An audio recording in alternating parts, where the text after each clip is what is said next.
एक समय की बात है। एक छोटे से कस्बे में मगन नाम का आदमी रहता था। मगन अपने घर में बेटे और पत्नी के साथ रहता था। मगन गरीब था, इसलिए वह दिन रात अपने परिवार की जरूरतें पूरी करने में लगा रहता था। वह हर हाल में बेटे और पत्नी की खुशी चाहता था। मगन एक छोटी सी कंपनी में काम करता था, जहां उसकी आमदनी घर खर्चे जितनी हो जाती थी।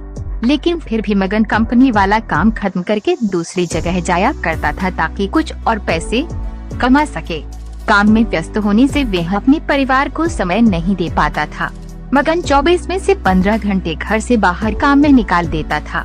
रात को देर से आता और सुबह जल्दी जाता था। इस तरह कुछ दिन बीतते गए। एक दिन मगन की पत्नी ने उससे कहा कि आप पूरे दिन काम करते हैं और हमें समय नहीं देते हैं। वैसे भी हमारा खर्चा आराम से निकल जाता है, तो आप इतनी मेहनत क्यों करते हो? हमारे पास जितना है उसी में हमें खुश रहना चाहिए। चलिए आज हम तीनों कहीं घूमने चलते हैं। तब मगन कहता है कि बस कुछ समय मुझे और मेहनत करने दो, फिर आराम ही आराम है। इस तरह मगन मेहनत करने में लगा रहता है। उसका बेटा भी उससे अक्सर कहता रहता था कि पापा आप मेरे साथ खेलो, बैठो और मुझसे बातें करो।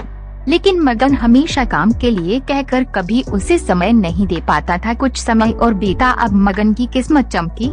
मगन की नौकरी जिस कंपनी में थी, अब उसका मालिक मगन को मैनेजर बना देता है, क्योंकि मगन काफी समय से वहां काम करता था और अब वह मालिक का विश्वास पात्र बन गया था।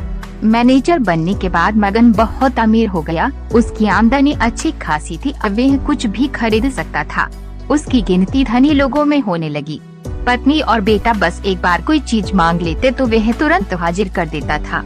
एक दिन बेटा और पत्नी दोनों मगन से बहुत ज्यादा जिद करते हैं कि वे तीनों समुद्र के किनारे घूमने चले। मगन कहता है कि ठीक है, आज चलेंगे, लेकिन मुझे कंपनी में थोड़ा काम है, इसलिए तुम दोनों समुद्र के किनारे पहुँचो। मैं सीधा कंपनी से काम खत्म करके पहुँचता हूँ। पत्नी और बेटा दोनों वहाँ चले जाते हैं। तभी समुद्र में बहुत बड़ी सुनामी आ जाती है और आसपास के लोगों को भी बहा ले जाती है। पत्नी और बेटा दोनों पानी में बह गए। जब मगन वहाँ पहुँचता है तो ऐसी हालत देख घबरा जाता है। उसने हर जगह देखा, लेकिन सब कुछ नष्ट हो चुका था। उसे यकीन हो गया कि उसकी पत्नी और बेटा भी बह गए। वो जोर जोर से रोने लगा और अपनी पत्नी की बात को याद करने लगा कि हमारे पास जितना है उसी में खुश रहना चाहिए और अपने परिवार के साथ खुशी के नए पल बनाने चाहिए, ताकि हम उसे हमेशा अपने दिल में संभाल कर रख सके। पैसों का क्या है, कभी होंगे तो कभी नहीं। तो दोस्तों, कैसी लगी मेरी आज की हिंदी कहानी, आप कमेंट करके जरूर बताएं। अगर आपने अभी तक मेरा चैनल सब्सक्राइब नहीं किया है तो जल्दी से सब्सक्राइब करें और बेल आइकन दबा दें, ताकि मेरी हिंदी कहानी जल्द से जल्द आ सके। तो अब मिलते हैं आपसे दूसरे वीडियो में। तब तक के लिए जय हिंद दोस्तों।